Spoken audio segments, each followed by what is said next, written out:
Well, first of all, I want to thank Google, Nick, Michael. Clearly, he's a phenomenal storyteller. So, and you know, the good part is that he means it. So, bear with me, and I'll also leave you a few minutes towards the end for questions, answers. And what I thought I'd talk about today is a little bit of my story arc, my narrative, and I think it's important for a lot of reasons. One is, you know, you do have to look back before you move forward, but you don't need to dwell on the past to sort of define the future.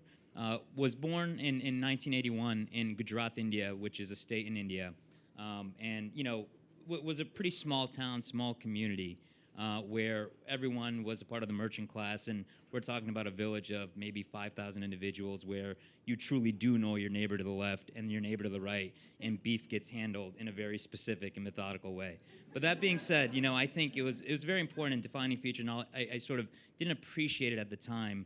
But looking past it, it was very formative in my sort of opinion making, where when we moved to this country as immigrants, as a family, in 1985, I was a little over 3 years old.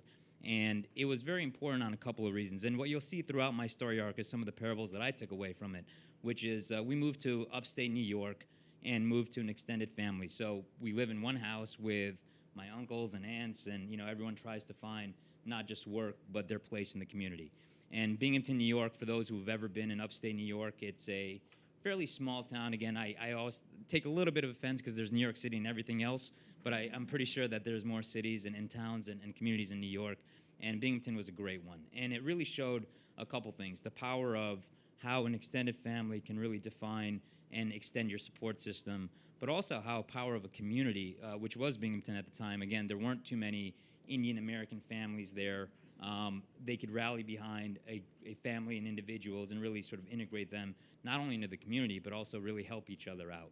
And also what was also very interesting for me was transition and change is something that I think I continue to appreciate much more so now than I did in the past. And the reason why I say that is I had parents, and they're wonderful parents, both professionally, very loving as individuals, very family-oriented, but a father who was a professor in India and a mother who was a librarian, and having to come to this country and really restart their lives at the age of 30, 35. So I asked myself, do I have the capability, by way of example, to move to a different country, learn a new language, learn how to read, try to establish themselves both economically, financially, in the community as well, and then try to build a family out of it. And I have a lot of sort of just thankfulness for the family and that support system that it brought. But again, the parable that comes out of the earlier, you know, very young portion of my life is community matters, family matters, and ultimately perseverance matters. Because when you're forced to do it, you're going to make it work out. Growing up, I was a mediocre student at best, for a whole variety of reasons, just not a very good student. And this was really around elementary school, going into middle school. And I'm not entirely certain why that was the case, but there was one specific incident that really comes to mind in 5th grade where effectively my mother, God bless her, went to the teacher and said, can you just place this guy in more advanced classes and see how it works out? If he fails, he fails. If he doesn't, he doesn't. And I think a couple of things that really matter for it, which is you don't get what you don't ask for at times. And what really matters is the resources and the culture around you. I was a mediocre student at best, but when I was put around individuals with the right attitude, with the right culture, with the right resources, I am continuously amazed at how often the capacity that we all have to actually achieve our goals. And it's not just academically. It could be interpersonally. It could be, again, with our family, with our faith. But given the right access, the right culture, the right resources, you could actually make that happen. And that really started the foundation of what I think was confidence building and ultimately going into high school and college, where I ended up going to a school in Pennsylvania and Philly, really enjoyed Philly. But the best part about that entire experience for me was, like any other, and I'll say this very stereotypically, but I probably fit that mold, I was an Indian guy who was going to become an Indian doctor. And that just was what was going to happen. My brother's a doctor. I was going to be a doctor. I had all the opportunity in the world. Let's go make this happen. Until you get into that university setting and you're around people who have different perspectives. And to Michael's point, unless you actually listen, so much of it is listening as well, right? It's sort of that saying where you should speak to the proportion of that square footage on your face, and you have more square footage in your ears than you have in your mouth. And I think that helps a lot, and that's particularly relevant in the university setting, where really let's get out of the norm of what I'm supposed to do and get into the norm of what I can become. And that was really very important for me in truly trying to define my passions and what do I have interest in, what don't I have interest in. And a lot of it does end up being luck, but that's okay, because if you could orient yourself in the right way, you could really make that happen. Throughout my professional career, I really moved around into different places. So I was talking to Michael's brother, and over the last 15 years, which is really after I graduated college, I moved to Seattle, I moved to New York, moved to San Francisco, and have been back in New York for 6 to 7 years. And part of this is learning different communities. Each town, city, community, people just have their own energy.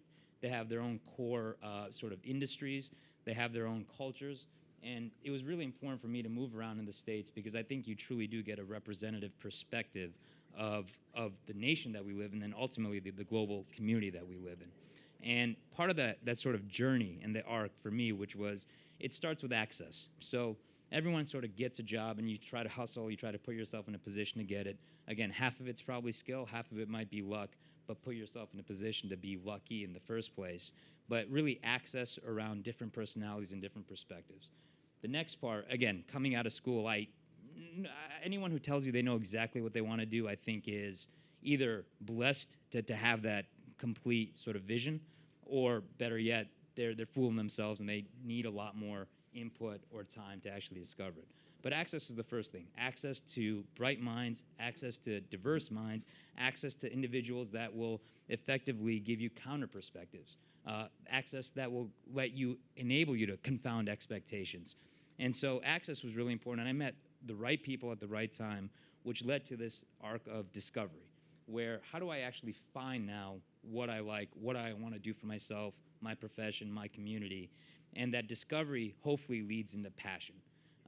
And that passion is really in the sort of two form. One, which is you have to have a commitment toward it, a work ethic toward it, but also a real openness of saying, how do I want to make my mark, not just with my time. Again, there was a saying that a boss said to me once, which was, when you're younger, you have time, but you don't have money. When you're older, you have money, but you don't have time. And it's so true, because you really start making decisions for yourself on how you're going to actually sort of prioritize your time and apply that time to what you really care to do. And for me, those passions ended up being really solely around the technology community. So I'll talk about what I do now, but really, I'm very fond of, at least in my lifetime, how much technology has changed the ability for me to communicate better, the ability for me to access information better. It's effectively democratized in so many ways, information. And information is important, because I think for individuals that didn't necessarily go up with the same resources or the same quantity or the same financial background, the internet fundamentally and technology fundamentally brings people closer together.